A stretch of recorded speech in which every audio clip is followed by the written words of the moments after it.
최선을 다하겠습니다. 여러분 고맙습니다. 이게 무슨 소셜? 이거 소셜 라이프 뭐 얘기한다고 해서 소셜 라이프. 이거 들고 우리 엘리베이터 타고 네.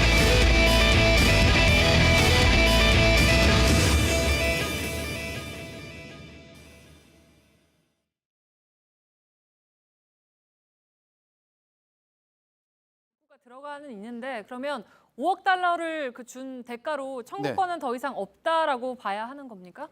일단 이 하나의 협정문을 놓고 네. 여러 가지 엇갈리는 의견들이 나오고 있습니다. 네. 우선 협정으로 한국 정부가 배상을 청구할 수는 없습니다. 다만 피해자가 개인의 자격으로 개인에게 청구권이 남아 있느냐 이게 쟁점인데요.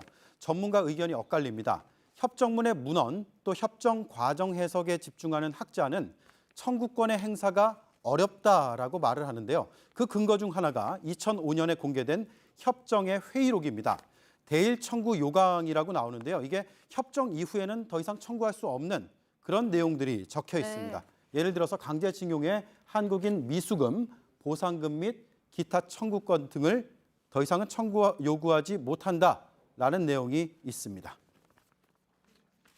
이제 한일회담 외교문서를 까보니까 그렇게 돼 있었던 거예요. 일본은 일시금만 주고 정부가 사후적인 조치는 알아서 한다. 이렇게 약속을 하고 지불했다는 게 외교문서에 나왔거든요.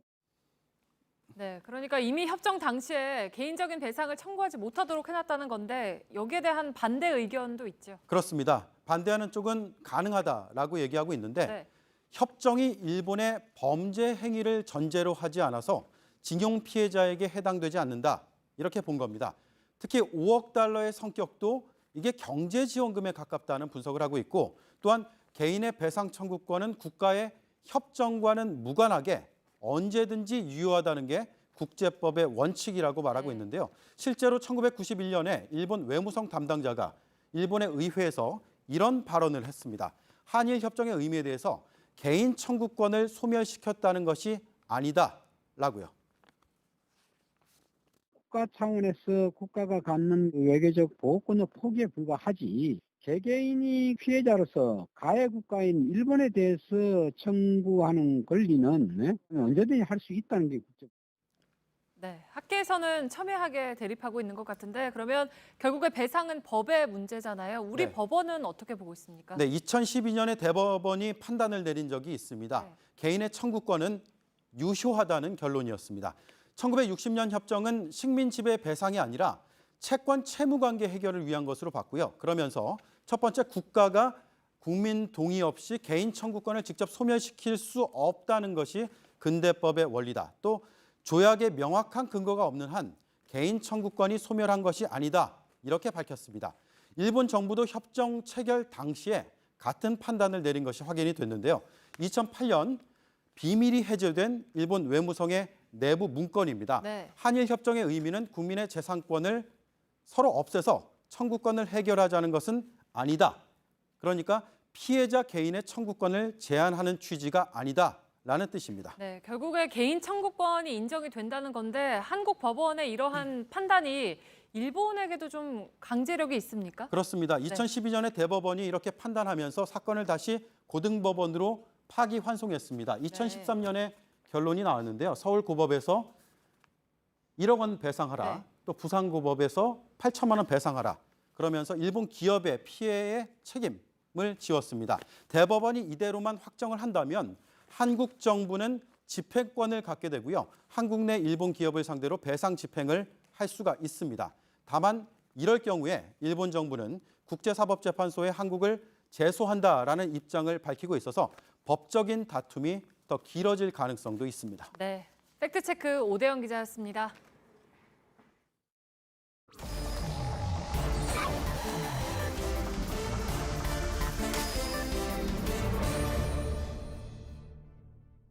예, 비하인드 뉴스를 시작하겠습니다. 정치부의 이윤석 기자가 나와 있습니다. 박성태 기자는 내일까지 휴가 맞죠? 예, 맞습니다. 예. 자, 첫 번째 키워드 열어보죠. 네, 첫 키워드 보겠습니다. 추대박 2라운드입니다. 이 민주당 추미애 대표와 국민의당 박주선 비대위원장의 얘기입니다. 예. 앞서 두 사람은 이 추경안 처리 과정에서 추 대표가 이른바 머리 자르기 발언을 하면서 한바탕 설전을 벌인 바 있는데요. 예. 이 오늘 오전 한 신문에 실린 추 대표 인터뷰 내용에 대해 박 비대위원장이 또다시 발끈했습니다. 예. 그러니까 추 대표가 국민의당 제보 조작 사건에 대해서 강도 높게 비판을 했다. 예, 맞습니다. 내용을 예. 잠깐 보겠습니다. 이 공당이 야바위나 깡패 집단처럼 불의를 감싸는 집단이 돼서는 안 된다면서 저 당은 자정 능력을 상실했다고 말했습니다. 예. 또 민심과 배치되는 정당은 자연 소멸될 수밖에 없다고 말하기도 했는데요. 예. 박 비대위원장이 품위 잃은 망발이라며 발끈했습니다. 직접 보겠습니다. 예. 목을 잘랐느니 또 꼬리를 잘랐느니 입에 담을 수 없는 모욕적인 언사를 서슴지 않고 있는데 우리 당을 모욕한 거기 때문에 정치적 법적 책임을 질 것을 요구를 합니다. 예. 국회 일정 보면 추 대표는 오늘부터 휴가를 떠났다고 하던데 그럼 휴가 가기 전에 주말에 뭐 인터뷰를 하고 간 건가요? 예, 그런 얘기가 있었는데요. 알고 보니까 지난주 화요일에 진행된 인터뷰라고 합니다. 예. 당시엔 추경안 통과가 늦어진 걸 놓고 이 책임론이 한창 불거질 때였습니다. 여야 공방도 있었고요. 그래서 이 추 대표 측 관계자에게 설명을 좀 들어봤는데요. 예. 이 지난주와 지금은 상황이 좀 달라졌다면서 이 국민의당이 소멸할 거란 게 아니라 어느 정당이든 이 민심을 떠나서 존재할 수 없다는 취지를 강조했던 거라고 말했습니다. 원론적인 얘기했다. 예, 맞습니다. 예. 아무튼 상황이 지금하고는 좀 달랐을 때 나온 얘기는 맞는 것 같습니다. 예, 그래서 국민의당에서도 추가적인 공세가 없었습니다. 예. 그런데 오늘 오후에 갑자기 추 대표가 페이스북에 시를 인용하면서 글을 또 하나 올렸습니다. 아, 휴가 중에. 예, 맞습니다. 예. 아직 바닥이 싫은 모양이라며 이 바닥까지 걸어가야만 다시 돌아올 수 있다는 내용이었는데요. 예. 이 국민의당에게 드리는 글이란 제목을 달고 있었습니다. 그래서 예. 이 갈등이 당분간 좀 계속될 것으로 보입니다. 예. 다음 키워드는요? 예, 다음 키워드 보겠습니다. 횃불 내리나입니다. 이 이거- 예. 자유한국당 혁신위가요, 이 당의 로고인 횃불 모양을 변경하는 걸 검토 중이라고 합니다. 이건 만들 때도 좀 여러 가지 얘기가 예, 있었습니다. 맞습니다. 예. 실제 변경될 가능성이 크다고 합니다. 예. 그 당시 말씀하신 것처럼 지난 2월이었는데요. 그때 이 자유와 역동성을 강조하는 횃불로 당 로고를 바꾼다고 했었는데 예. 이게 당시에 기존 새누리당 로고가 이 최순실 국정농단 사태 와중에 이 말 안장과 닮았다는 네티즌들의 조롱도 좀 영향이 있었다는 얘기가 있었습니다. 예. 촛불에는 뭐 한국당이 굉장히 좀 민감하게 반응을 한 바 있는데. 예, 맞습니다. 촛불은 왜 그러면 꼭 뭐 바꿔야 되나요? 그런 얘기가 있다면? 일단 지난 촛불 국면에서 이런 말 들어보셨을 겁니다. 예. 이 촛불이 횃불된다. 이 성남 민심을 표현한 말이었죠. 예. 또 최근 당 혁신위 회의에서요. 이 북한의 주체 사상탑 얘기가 나왔다고 합니다. 이 횃불 그때도 모양을 나왔습니다. 보면, 그 얘기. 예, 맞습니다. 예. 그게 공식적인 회의석상에서 다시 한번 얘기가 나와가지고 예. 이참에 이 횃불을 자꾸 보면은 주체 사상탑이 연상되니까 아예 이 횃불을 내리자는 쪽으로 얘기가 오가는 것 같습니다. 예. 자, 마지막 키워드가 남아 있네요. 네, 마지막 키워드 보겠습니다. 19일간의 성찰입니다. 안철수 전 대표 얘기하는 건가요? 예, 맞습니다. 예. 국민의당 안철수 전 대표가 지난 12일 대국민 사과 기자회견을 했잖아요. 이 예. 제보 조작 사건 관련해서요. 그로부터 19일 만인 오늘 국민의당 의원총회에서 모습을 나타냈습니다. 예. 당시 사과 기자회견할 때 성찰을 언급한 바 있죠. 네, 맞습니다. 당시 모든 걸 내려놓겠다고 하면서 반성과 성찰의 시간을 갖겠다고 했었거든요. 그런데 정작 오늘은 당 대표에 출마하느냐 마느냐가 화두로 떠올랐습니다. 예. 그래요? 그 입장이 정확하게 안 나왔죠, 근데? 예, 맞습니다. 정확하게 입장을 밝히지 않았고요. 예. 이게 오늘도 기자들이 계속 질문을 쏟아냈습니다. 출마할 거냐 이런 얘기가 계속 있다라고 했었는데 예. 이 안 전 대표는 다음 기회에 말씀드리겠다면서 유보적인 태도를 보였습니다. 예. 또 앞서 이틀 전에 이제 엊그제죠. 이 당 원외 지역 위원장들이 안 전 대표를 찾아가서 이 당 대표에 출마를 하라고 설득을 했다고 합니다. 예. 이때 역시 안 전 대표는 신중하게 판단하겠다고만 답했다고 하는데요. 예. 이 지난주까지만 해도 안 전 대표 측에선 지금은 이제 자숙의 시간이라며 말을 아꼈었는데 며칠 사이에 좀 분위기가 바뀐 거 아니냐 이런 얘기가 또 나오고 있습니다. 예. 알겠습니다. 여기까지 진행하죠. 예. 이윤석 기자였습니다. 네, 내일 오전까지 전국 대부분 지역에 비가 오겠고 비가 그치면 내륙 지방에 폭염특보가 확대되겠습니다. 예. 오늘 지금 방금 날씨 보여드렸습니다만 날씨와 관련한 소셜 라이브 페이스북 라이브를 통해서 진행해드리겠습니다. 사회 일부에 있는 박소연 기자 등이 나올 예정입니다. 잠시 후에 만나보도록 하죠. 여러분, 저희들은 내일도 최선을 다하겠습니다. 여러분 고맙습니다. Last thing I remember is the freezing cold.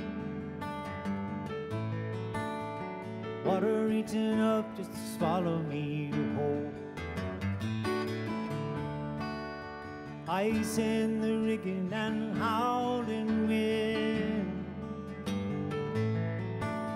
Shock to my body as we tumble in.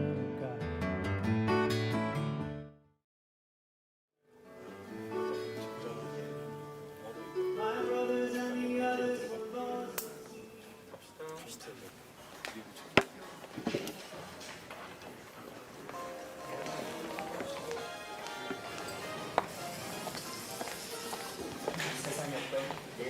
안녕하십니까.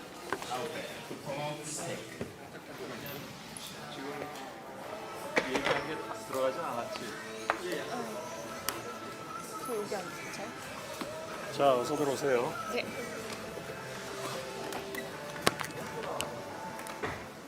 날씨 담당입니까?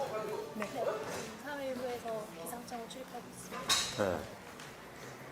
박소연 기자는 밀착 카메라에서 이제 간지 얼마 됐죠? 저 간지 한 달밖에 안 됐습니다. 아, 그래요. 네. 밀착을 벗어나니까 좀 나았나요? 장단점이 있는 것 같습니다. 장점은 뭐고 단점은 뭔가요?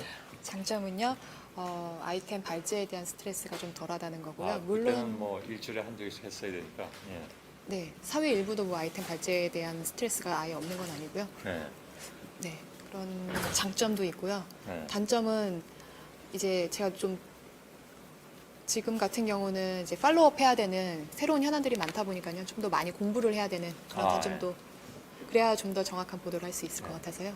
그런 노력도 많이 필요한 것 같습니다. 사회 일부는 주로 정책 담당하는 부서이기 때문에 네. 공부 좀 많이 해야 되겠죠, 그죠? 네. 그럼 많이 배우고 좋겠네요. 이우정 기자는 이수정 기자. 이수정 기자. 네. 이우정 기자도 있잖아요. 네. 이수정 기자는 이제 수습 떨어진 지가 얼마 안 되죠. 네, 저는 1월부터 수습을 시작해서 올 7월 2일에 수습했습니다. 아, 그래요? 네. 네. 네, 알겠습니다. 한 달도 채 안 됐네. 예. 네. 아, 수습 떨어진 지 한 달도 안 돼가지고 소셜 라이브에 진출할 정도면 뭐 아주 민환 기자, 유능한 기자라고 봐도 될까요, 박소연 선배? 네, 그렇게 생각합니다. 네. 동기 중에 처음 아니에요? 수습 아니요? 기간에 연주영 기자가 한번 나온 적 있습니다. 아, 그래요? 예, 예. 아, 자기들끼리 그런 걸 다 계산하고 있는 거구나. 알겠습니다. 서로 모니터링하고 누가 더 잘했나 못했나 서로 그런. 다 캡처해서 보내주고 그렇죠. 아, 그래요? 예. 저는 물러가겠습니다. 네. 예. 안나경 앵커가 진행을 했나요? 예. 아니? 조금 더 있다가. 아, 그래요? 예. 네. 조금만 더 있다고 하니 네. 저희도 조금 더 붙어서 질문하겠습니다. 이수정 기자는 아, 네. 막내인 거죠, 지금 보도국에? 네, 저 지금 막내입니다. 보도국 막내입니다. 네. 오늘 준비 많이 했나요? 사실 낮에 리포트가 다른 게 있어서 준비 많이 못했는데 최선을 다하겠습니다. 네, 오늘 날씨에 대한 이야기를 한다고 들었는데 구체적으로 어떤 얘기들을 하는지. 사실 요새 날씨가 비가 또 오늘도 폭우 소식 기사를 전해드렸는데 비가 또 왕창 왔다가 장마가 끝났다고 했는데도 폭우가 쏟아지고 또 엄청 또 더웠다가 이런 날씨를 어떻게 봐야 하는 건가요? 구체적으로 어떤 얘기를 해주실 건가요? 오늘 바로 그 얘기를 하기 위해서 나왔습니다. 그 전에 궁금한 게 하나 생겼는데 어떤 날씨 좋아하세요? 비 오는 날씨 아니면 맑은 날씨? 눈 오는 날. 예전에도 소셜라이브 할 때 제가 눈이 엄청 펄펄 오는 거를 좋아한다고 말씀드렸는데 저는 근데 원래는 맑은 날을 좋아했어요. 눈 오는 날 빼고 맑은 날을 좋아했는데 요새는 비 오는 날이 좋아지더라고요. 그래서 비 오는 날에 이렇게 물 한 개 끼거나 비 오는 소리도 좋고 비 오면 그 흙냄새 올라오는 것도 너무 좋고 네, 비 오는 날이 좋아지고 있습니다. 주말에 비 오면 낮잠 자기 딱 좋은 날씨잖아요. 좀 눅눅하고 적당히. 그러게요. 근데 요새는 비가 오면 그래서 옛날에는 비가 오는 날보다는 맑은 날이 좋았어서 좀 실내에 있는 걸 좋아했는데 요새는 비 오면 밖에 나가고 싶더라고요. 네, 아무튼 네, 그렇습니다. 네. 네. 오늘 이달 같은 경우는 이번 달 여름 날씨 같은 경우는 되게 특징 있는 날씨들이 되게 많았어요. 네네. 키워드 같은 것도 많았었는데 예를 들면 뭐 지각장마, 네. 지각장마가 특징이 있었고 또한 야행성 장마. 네. 생각해보면 맞아요. 밤에 밤 비가 사이. 많이 나왔어요. 밤에서 새벽 사이에 항상 비가 많이 와서 그런 기사들도 많았기도 했는데 좀 특이한 점들이 많았던 여름인 것 같은데 좀 구체적으로 풀어주시면 될 것 같고 그리고 또 한 가지는 기상 예보를 저희가 뉴스룸 마칠 때 한 줄 정도로 해드리잖아요. 근데 사실은 틀릴 때가 많잖아요. 기상청이 예보하는 것들이 왜 이렇게 자꾸만 틀리는 건지도 좀 속 시원하게 알려주실 수 있나요? 그 점도 이수정 기자가 준비했습니다. 네. 수정 기자가 네. 어떤 이야기들이 나오는지 한번 보겠습니다. 수고하세요. 네, 감사합니다. 네. 좀 더 가까이 얘기할까요? 목소리가 너무 작게. 네. 제가 현장에 있다가 이게 스튜디오 안에 들어오면 뭔가 여러 대의 카메라에 짓눌려서 귀가 눌리는 듯한 기분이 들어서 목소리가 조금 작아지는 것 같습니다. 자, 그러면요. 기운을 좀 더 내서 이쪽으로 움직일까요? 기운을 내서 좀 더 씩씩하게 한번 해보겠습니다. 자, 저희가 준비한 태블릿 PC입니다. 오늘의 키워드는 아까 전에도 잠깐 설명을 해드렸지만 이번 7월 깨어진 기록들이 굉장히 많습니다. 그리고 특징 있는 키워드도 굉장히 많아요. 뭐 아까 전에도 잠깐 설명드렸지만 늦은 장마가 굉장히 늦었죠. 지각 장마가 있었고 또한 야행성 장마. 야행성 폭우 그리고 주말에만 비가 많이 내렸던 거 기억나세요? 사실 지난 일요일, 어제와 토요일을 제외하고서는 제 기억에는 비가 계속 주말 내내 왔었던 걸로 기억나요. 네, 7월 내내 그랬습니다. 그리고 또 한쪽에서는 비가 엄청 쏟아지는데 또 한쪽에서는 비가 오지 않는 매우 더운 그런 날씨가 이어졌습니다. 그래서 굉장히 기록적인 날씨가 7월 동안 이어졌었는데 저희가 그래서 달력을 한번 준비해봤어요. 이렇게 말씀을 드리는 것보다 깔끔하게 정리를 해봤습니다. 보면요. 보시는 것처럼 지금 초록색이 폭염이고요. 파란색이 비가 왔었던 그리고 저희가 기록할 만한 폭우를 표시를 해봤습니다. 보시면요. 7월 초만 해도 제 기억으로는 가뭄이 굉장히 심각했어요. 전국적으로 가뭄이 심각해서 제가 충북 서산 지역 가서 가뭄이 굉장히 심각하다라는 보도를 했었습니다. 그런데 얼마 되지 않아서 이틀 정도 후인가요?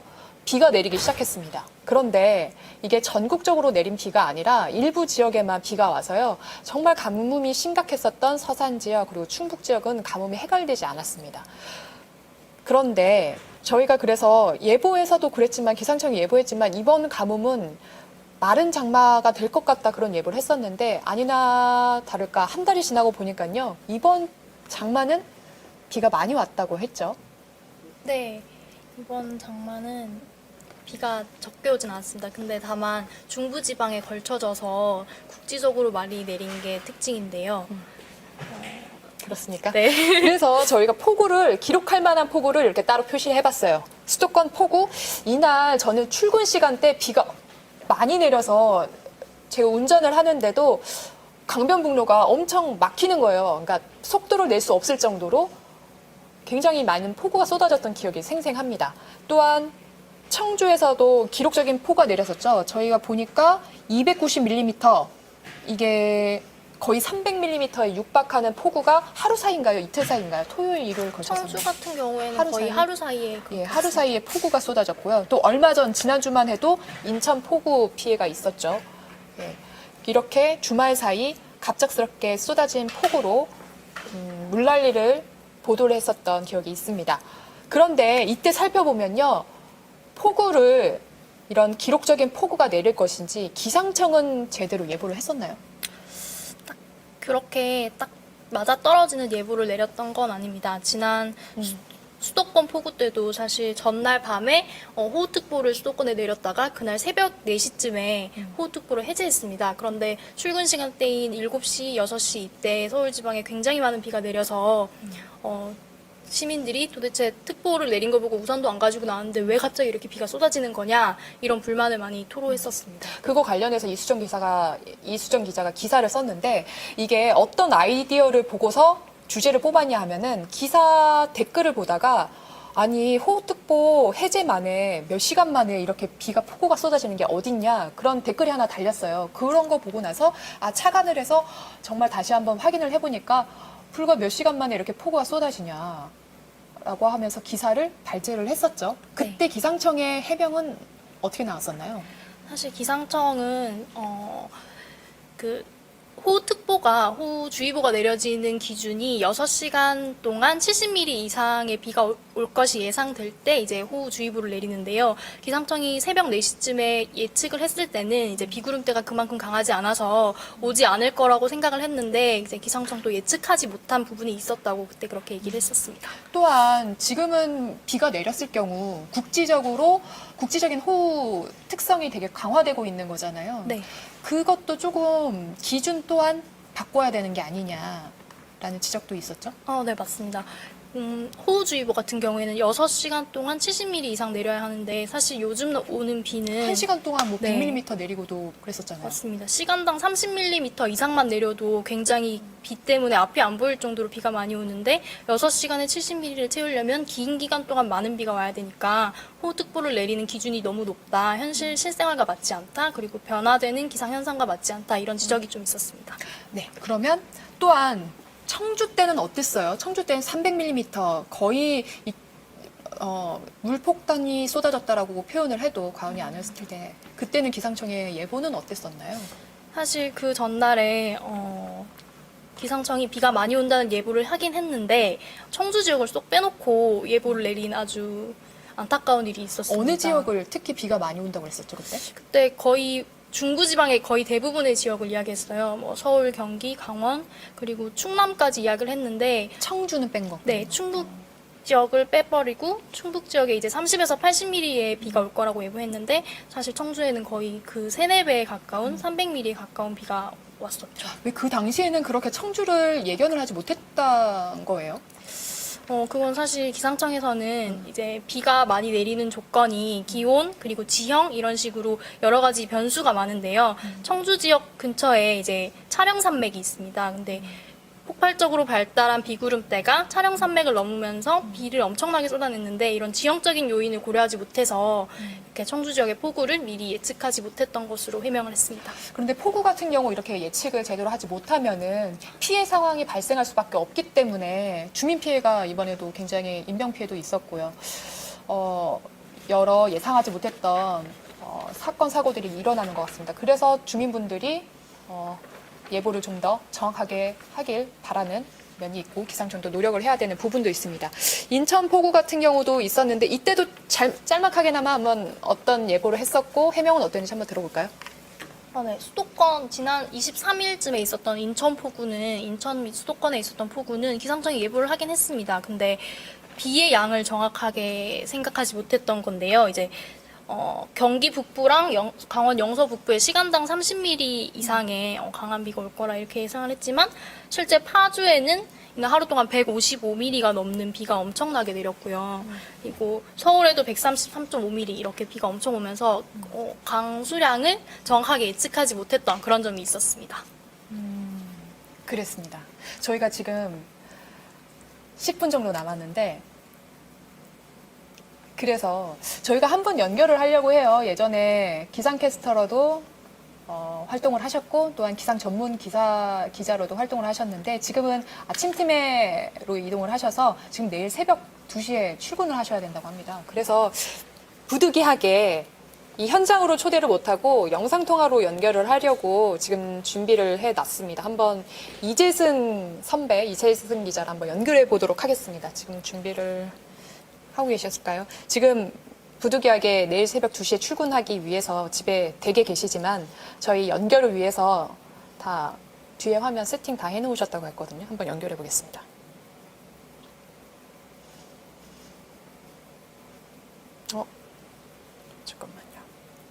영상 통화를 한번 시도를 해보려고 하는데요. 네. 아이고, 이렇게 가네요. 자, 이재성 선배 얼굴 한번 사진도 준비했습니다. 제 이 사진을 보면 굉장히 핸섬하시죠? 이거 언제 찍으신 건지 잘, 이거. 선배 안녕하세요. 어떻게 거꾸로 나오네? 그러게요. 이렇게 하면 되나요? 잘 나오나요? 아, 나옵니다. 나옵니다. 예, 선배, 네. 지금 페이스북 라이브 연결 중인데, 선배 댁에서 확인하셨어요? 어떻게 연결되시는지. 모르겠는데요. 아, 그래요? 예. 뒤에는 지금 어디입니까? 네, 저는 지금 이 방송을 위해서 예, 집의 한 구석에 지금 자리하고 있습니다. 아, 그러십니까? 알겠습니다. 네. 이제 이재승 선배랑 좀 더 깊은, 심도 깊은 이야기를 나눠보려고 연결했어요. 이번 장마, 선배가 보시기에는 어떻게 설명을 해주고 싶으십니까? 이번 장마 뭐 다들 아시겠지만 좀 이례적이다 이런 말들이 많이 나오고 있잖아요. 실제로. 보면은 일단 올 장마는 이제 지난 6월 말에 시작해서 어제까지 해서 7월 말 한 달 정도 이어졌죠. 기간상으로 보면은 뭐 평년하고 비슷합니다. 그런데 이제 평년보다 좀 일주일 늦게 시작해서 늦게 끝났다는 거 정도인데 좀 더 세부적으로 조금 들어가 보면은 올 장마의 특징은 이제 한마디로 게릴라성 집중 호우입니다. 이 과거에 우리 그 장마를 보면 좀 장마 전선이 한반도로 오락내리락하면서 며칠씩 좀 비가 내렸었는데 이번에는 한 번 내렸다 하면은 막 좁은 지역에 비가 많이 내리기도 하고요. 또 금방 또 그치기도 하고 굉장히 좀 게릴라성으로 막 널뛰게 하듯 그런 비가 내렸습니다. 그러한 특징이 있고요. 이러한 것들의 원인은 바로 뭐 지구온난화, 그러니까 기후변화로 인한 지구온난화로 인해서 굉장히 수증기가 많은 그런 대기 환경 속에서 기습보가 내렸다 이렇게 볼 수가 있고요.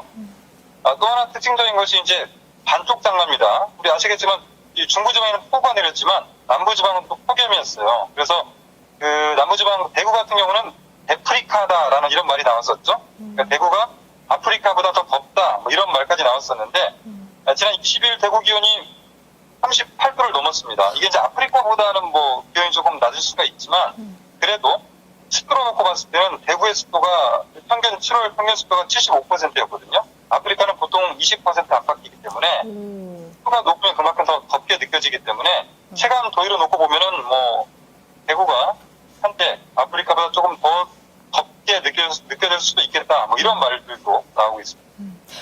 저희가 아까 전에 말씀을 드리려다 못 드렸던 게 이번에 경주에서도 기록적인 폭염이 있었습니다.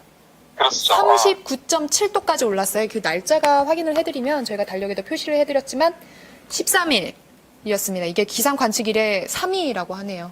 이런 폭염이 있었습니다. 선배 그러면요. 이쪽이 있었을 때 대구가 아마 일이 한 40도 정도 됐던 때가 있었습니다. 선배 그러면 이제 8월입니다. 내일이면 8월 1일인데 그렇죠. 앞으로의 여름 날씨는 어떻게 될까요? 앞으로 남은 날씨 뭐 좀 좋은 소식 전해드리고 싶지만 최근에 그 기상청 예보 이런 것들을 보면 8월 날씨는 한마디로 예측 불가? 평년보다 덥고 평년보다 비도 많이 온답니다. 뭐든지 많이 오는 상황인데요. 덥고 비도 많이 오고. 네, 좀 더 세부적으로 들어가면 8월 초순보다 더위를 놓고 보면 8월 중순 이후가 더 평년보다 기온이 높기 때문에 올해 여름 늦더위가 이어질 것으로 보이고요.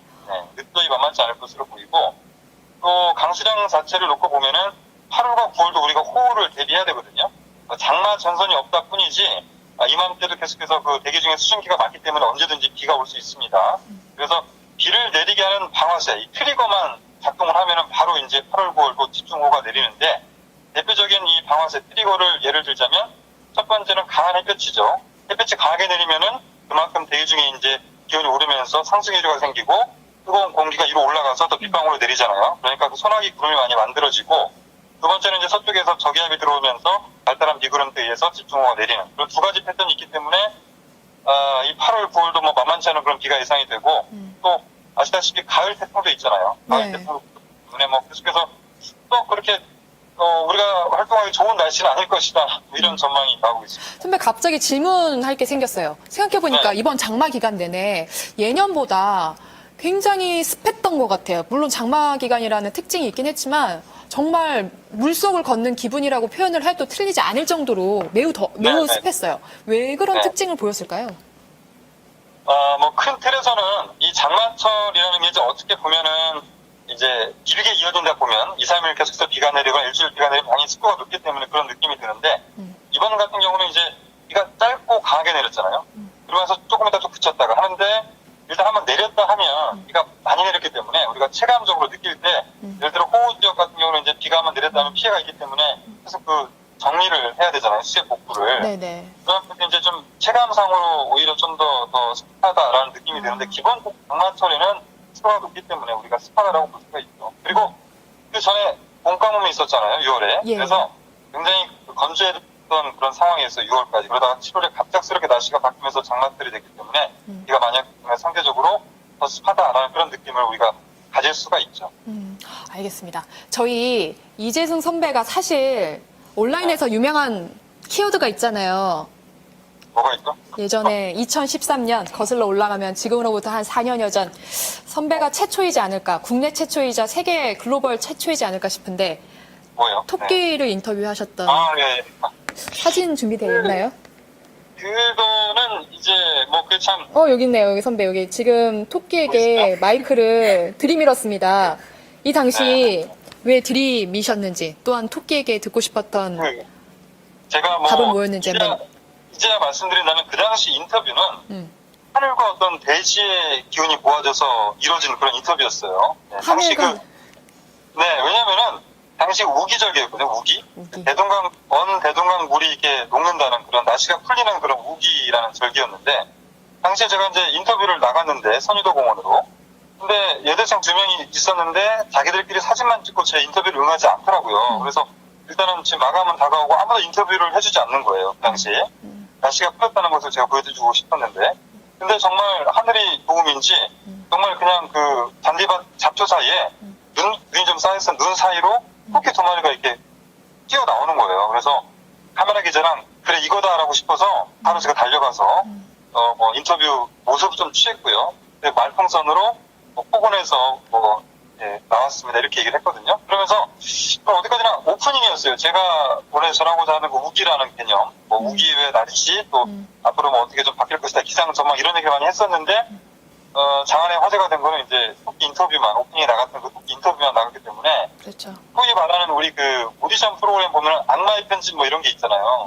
뭐 그런 개념으로 좀 느껴지는데 뭐 결국은 뭐 전설의 뭐 레전드 영상이다 그래서 나갔지만 실제로 사람들이 이제 그 토끼 인터뷰했던 기자가 저인 줄은 아무도 모르고 있었는데 그러면 그 캡처본에는 선배 얼굴이 함께 굉장히 그분이 참 성격이 다르신 분이었던 거죠. 그래서 제 모습을 조금 안 보이게 하긴 했었는데 이제 결국 제가 오늘 뭐 이 소셜 스토리 나와서 해명, 변명 지금 들을 수 내용은 있었습니다. 감동적이었다는 거, 리포트 자체는 완성도가 높았다는 거 말씀드립니다. 네, 이 짤이 사실은 그 JTBC 구룡 한 사진으로 하나 돌기도 하잖아요. 짤막하게 선배의 좋게 보면 열심히 했던 때고요. 예. 또 이제 좀 더 앞으로 좀 더 세련되게 접근해야 되겠다 뭐 이런 생각도 하는데 아무튼 당시에는 정말 그 우기라는 절기를 좀 날씨가 풀린다는 그 절기를 표현하려고 백방으로 뛰어다니다가 정말 힘들게 찾았던 그런 인터뷰였어요. 우기라는 절기를 시청자들에게 좀 더 호소력 있게 전달하기 위해서 이런 이미지 촬영을 한 건데 본의 아니게 본의 아니게 아니라 뭐 저는 편하게 약간 재미도 생각했는데 아무튼 그 당시에는 우수절기죠. 우수절기에 대해서 그냥 사람들이 좋게 본 분도 있어요. 이사를 말씀드리면 좋게 본 분도 있고 아닌 분도 있는데 저는 크게 개의치는 않고 앞으로 좀 더 열심히 좋은 방송 인터뷰 찾기위해서 뛰어다니겠습니다. 알겠습니다. 선배 감사합니다. 혹시 마지막으로 저희에게 전달해 주실 내용과 그리고 날씨 팁 이런 거 전달해 주실 거 있으실까요? 날씨 팁은요. 일단은 이번 주는 엄청나게 덥다고 해서 그래도 이제 폭염이 시작됐죠. 그래서 이 더운 날씨 여러분들 하루하루 건강하게 또 지내셨으면 좋겠고 그러기 위해서는 다들 아는 얘기지만 물을 좀 충분히 마시고요. 네. 저는 좀 여름에는 좀 잠을 충분히 자야 된다는 말씀 좀 드리고 싶어요. 대신에 이제 저는 조금 이따 또 새벽에 또 출근을 해야 됩니다. 네. 그래서 2시에 출근하시려면 몇 시에 일어나셔야 돼요? 제가 요즘 이제 아침 뉴스팀에 있기 때문에 보통은 이제 2시에 일어나서 새벽 2시에 일어나서 새벽 2시에 3시까지 출근합니다. 3시 출근이시군요. 새벽 2시에 일어나서. 선배 수면 시간을 저희가 많이 뺏었습니다. 네, 굉장히 좀 비몽사몽이에요. 네, 이제 무슨 말 했는지도 모르겠습니다. 네. 그러면 선배 내일 아침 뉴스도 좋은 뉴스 전달해 주시길 바랍니다. 네, 감사합니다. 선배 감사합니다. 아무래도 이진승 선배와 이렇게 연결을 해서 대화를 하다 보니까요. 저희가 대화를 하는 것보다 좀 더 농도, 심도 깊은 대화를 할 수 있었던 것 같습니다. 저희가 그러면 이제 시간이 얼마 남지 않았습니다. 선배, 그러면 이제 끊을게요. 네. 그럼 시간이 얼마 남지 않았는데요. 그러면 내일 날씨가 어떨지 확인하는 팁을 조금 전달해드리고 내일 날씨도 한번 확인하면서 소셜 라이브 이만 마치겠습니다. 저희도 기사 쓸 때 제일 자주 확인하는 게 기상청 홈페이지입니다. 좀 더 가까이 오실까요? 기상청 홈페이지 보면요. 많은 정보를 확인을 할 수 있어요. 저희가 잠깐만 마우스가 지금 기상청 홈페이지 접속하시면요. 지금 날씨 보고 특보 예보 한번 보십시오. 보시면 이렇게 기상특보 현황을 실시간으로 확인할 수 있습니다. 내일 다시 한번 확인해 볼까요? 그러면 좀 전은 아니군요. 4시 오후 4시 20분에 기상청이 발표한 자료인데요. 내일도 기압골의 영향으로 비가 예보된 거죠. 아니군요. 오늘은 전국적으로 비가 많이 왔고 예상 강수량을 보면 내일 예상 강수량을 보면 오늘 밤사이 비가 예보돼 있네요. 서울과 경기도까지 서울과 경기도는 많은 곳은 150mm 이상의 비가 내리겠다. 이게 오늘이라는 게 사실 아까 전에 4시 20분. 4시 20분부터 네, 측정을 하기 때문에 근데 150mm 이상이면은 주무실 때 비가 많이 올 수 있으니까요. 특별히 좀 대비를 하셔야 될 것 같습니다. 또한 그리고 강원 영서와 남부, 충청도 그리고 전라, 서해안 이쪽은 많은 곳은 120mm 이상의 비가 예보되고 있습니다. 또한 내일 오전까지 이 비는 이어지겠고요. 그리고 또 중부지방을 중심으로 시간당 30mm 이상의 강한 비가 쏟아지는 곳도 있겠다고 이렇게 기상청이 예보하고 있습니다. 그리고요, 모레는 비가 다행히 안 옵니다. 동해상에 위치한 고기압의 가장자리 들어서 전국에 가끔 구름이 일겠다고 이렇게 기상청이 예보를 하고 있습니다. 네, 내일부터는 또 기온도 많이 올라서요. 비가 그치고 나면 서울과 대구는 낮 기온이 32도까지 오르는 등 좀 무더운 날씨가 다시 시작된다고 볼 수 있겠습니다. 본격적인 여름이 아직 시작되지 않았다는 건 좀 슬픈 것 같아요. 여름 좋아하세요? 겨울 좋아하세요? 저는 예전엔 여름을 좋아했는데 요즘은 겨울이 좋습니다. 왜요? 태풍이 걱정돼서요. 그렇죠. 폭우 피해 없으셔야 될 텐데요. 저 같은 경우는 저는 겨울에 태어나서 그런지 저도 겨울이 좋았거든요. 근데 밀착 카메라 하면서 사실 저는 여름이 더 좋아졌어요. 왜냐하면 겨울은 사실 너무 추워서 밖에서 촬영하는 게 카메라 기자분도 너무 힘들고요. 저희 취재 기자도 많이 힘들어요. 근데 여름은 물론 여름도 쉬운 건 아닙니다. 너무 땀을 엄청 많이 흘려야 되는데 근데 선배랑 6.25 촬영 기자 선배께서 지금 카메라를 잡고 계신데요. 이제 선배랑 기억이 되게 많이 나는 게 뭐냐면 제가 지난 여름에 어떤 밀착 카메라를 했냐면 금연 아파트 관련해서 취재를 한 적이 있어요. 선배 기억나시죠?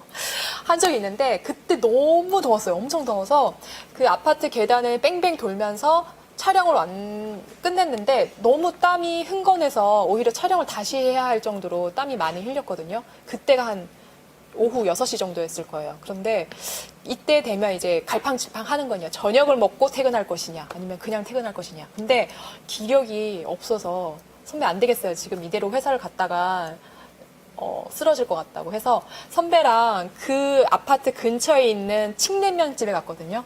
선배 냉면 좋아하시잖아요. 그 칡냉면 맛을 아직도 잊지 못하는 것 같아요. 그때 열심히 일하고 배고픈 그 허겁지겁 그 냉면 국물을 시원하게 들이켰던 그 여름의 맛을 잊지 못해서 제가 겨울을 좋아했다가 여름을 좋아하는 걸로 성향 또한 바뀐 것 같습니다. 네. 그렇습니다. 선배 시간이 이제 얼마 안 남았다고 하는데요. 이제 마무리 멘트 해야 되겠습니다. 저희가 제 밀착 카메라를 한 지 한 2년 가까이 하다가 기상청 그리고 환경부 담당으로 사회 일부로 옮긴 지 한 달여 가까이 됐습니다. 이제 한 달밖에 안 됐는데 이수정 기자 같은 경우는 지금 수습 기자인데도 불구하고 제가 면수습했습니다. 면수했는데도 불구하고 지금 한 달밖에 안 됐는데 제가 던지는 질문을 빼곡히 기억하고 빠삭하게 기억을 해서 숫자 하나 틀리지 않고 전달해주는 모습에 감동받았습니다. 저도 많이 노력을 해야 되겠다고 생각했고요. 그리고 앞으로 사회 일부에서 활약하는 이수정 기자의 모습과 또한 이제 밀착 카메라에 나와서 사회 일부 정책부 기자로 열심히 노력하는 제 모습도 많이 기대해 주시기 바랍니다. 지금까지 소셜 라이브였습니다. 감사합니다. 감사합니다.